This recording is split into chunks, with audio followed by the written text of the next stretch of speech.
I also want to thank personally Nadja Fuad and Mark Savickas for their time and energy and enthusiasm in our conversations that we've had as I prepared for this, and Nadja has reviewed my chapter as well. And I'd like to carve out some time actually at the end for Nadja to say a few words. So thank you.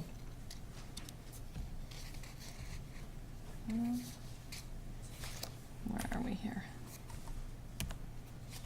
Okay. I'd like to start by just going over a little bit of the history and the scope of JVB. It was founded in 1971 by Sam Ossipow, who intentionally named it the Journal of Vocational Behavior to emphasize, and not the Journal of Vocational Psychology, to emphasize the aim of publishing articles across the lifespan with contributions from sociologists, industrial organizational psychologists, and human resource personnel. The journal, which grew from 1 volume per year to 2 in 1974, is currently at volume number 93, with 6 volumes published each year. I don't know how well these can be seen, but this is the initial editorial board, and the very first article, John Holland and Company, that was published. And to give you a sense of the growth of the board over this time, this is our current editorial board. One specific strength of the journal continues to be the breadth of topics it represents. 2 broad and overlapping fields which are represented by our journal are the fields of vocational psychology and industrial organizational psychology, and both benefit by informing each other of their methods and findings. Articles in the journal generally report on research that tests theories, builds on existing theories, or suggests new theories or understandings of work behaviors and contexts. One specific intent of JVB is to communicate how research findings advance theory. So it's important that the theoretical rationale for the study is clearly articulated and closely aligned with the development of hypotheses, and that testing those hypotheses results in findings that offer specific implications to advance theory. The integration of theory and research is integral to the editorial policy of JVB. Research that's published by the journal clearly has to be grounded in theory and make a meaningful and unique contribution to that theory.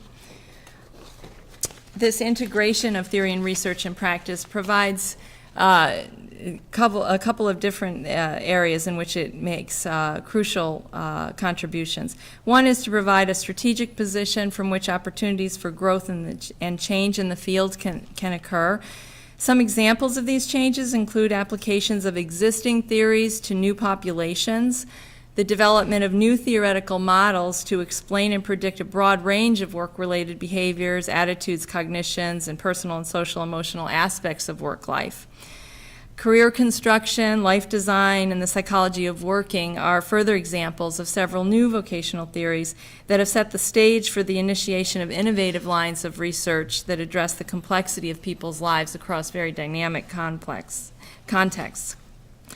Although the integration of practice with theory and research is relevant to our field, I think a question that could be asked is, should it be the focus of all of our journals, and how should it be focused on in our journals? The connection between theory, research, and practice varies tremendously across journals, and in general, JVB tends not to be currently a practice journal. Its focus historically has been on theoretically driven research and not on the integration of practice.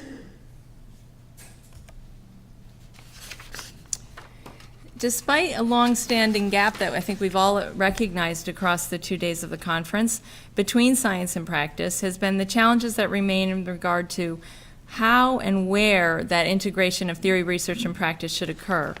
Theories of vocational behavior are distinct, I think, from theories of career counseling, and there continues to be a need for scientific endeavors that promote new knowledge in a manner that's accessible to practitioners.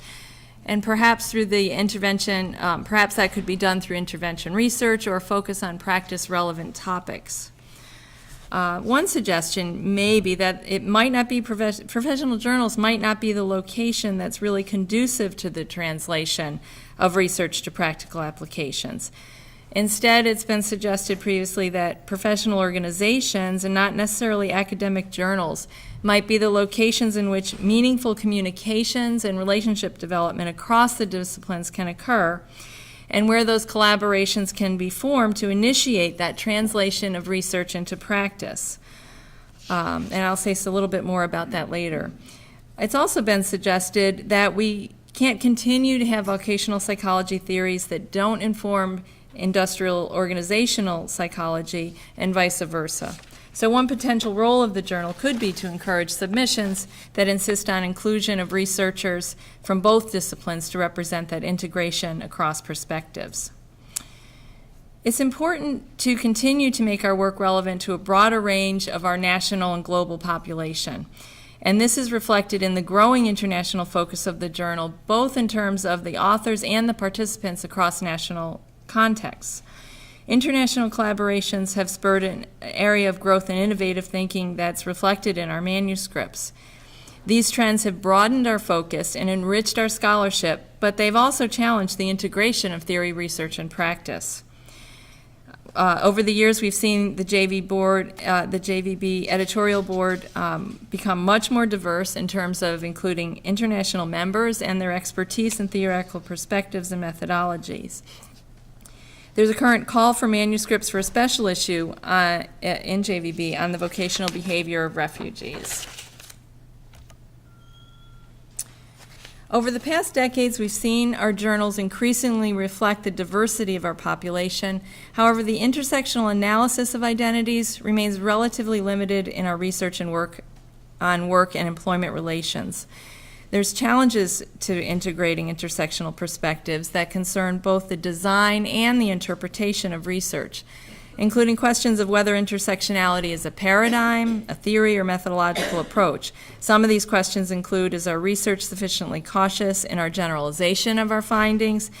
And are we aware of how various methodologies could open up important new lines of inquiry? In this regard, JVB currently has a call for manuscripts for a special issue on understanding the experiences, attitudes, and behaviors of sexual orientation and gender identity for minority employees. Postmodern approaches pose particular challenges for vocational psychology, particularly with its value as a science. This represents a shift from what is to what might be, and these underlying epistemological differences could be a major barrier to acceptance of postmodern approaches in vocational psychology. One of the most important opportunities that integration can provide us is to continue to build on one of the strengths of JBB as a journal that publishes theoretically grounded research that empirically tests theories and informs practice. There's also opportunities to expand beyond traditional methods, which may be particularly relevant to our field as it increasingly recognizes the diverse intersectional identities of individuals embedded within dynamic global contexts. The opportunity that an intersectional approach offers is a means of understanding the multiplicative effects of within these intersections to better avoid the erasure or conflation of intergroup differences. A more globally diverse editorial board also contributes new perspectives and worldviews to their reviews, making important contributions to published research. And interdisciplinary and international dialogues have given rise to international research collaborations and jointly sponsored international conferences such as the NCDA, IAVG, SVP, international symposia, and related special issues with those joint conferences. And there's been some work suggesting that perhaps these international dialogues and conferences are the professional home of where the seeds might be planted for the integration of research and practice. And so there's some examples in some special issues of how that's been done. One additional area ripe for expansion is the study of careers beyond economically advantaged countries and explanations involving free choice. Okay, some recommendations for the future. As the field moves forward, it might be important to encourage vocational and industrial organizational psychologists to examine their basic assumptions and how they construct knowledge, and to encourage them to engage in an open, reflective dialogue. Together, vocational and industrial organizational psychologists could capitalize on areas of common interest.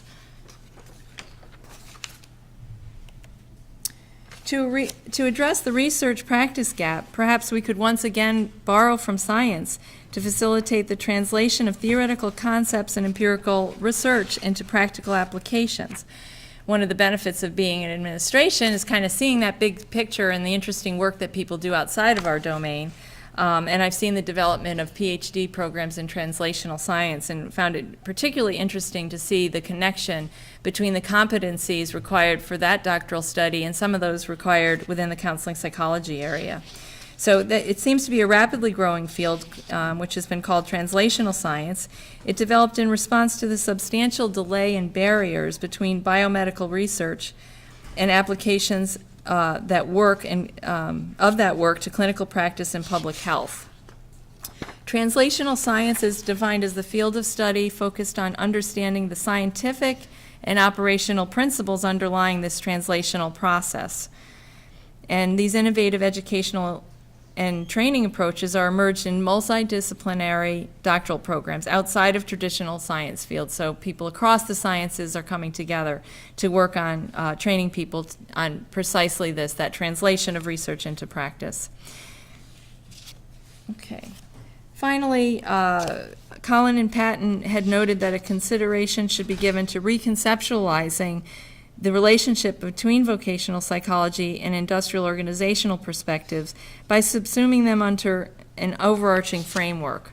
Raoul Van Esbroek has talked about it as being a house with many rooms and kind of transcending the borders between those disciplines.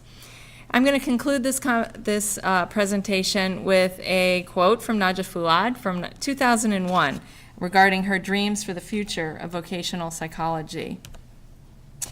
An interdisciplinary team of vocational psychologists, sociologists, economists, and anthropologists will test newly developed theoretical constructs to explain contextual factors in vocational behaviors. The Journal of Vocational Behavior will become the outlet of choice for all related disciplines studying the work-related behavior of individuals. Thank you.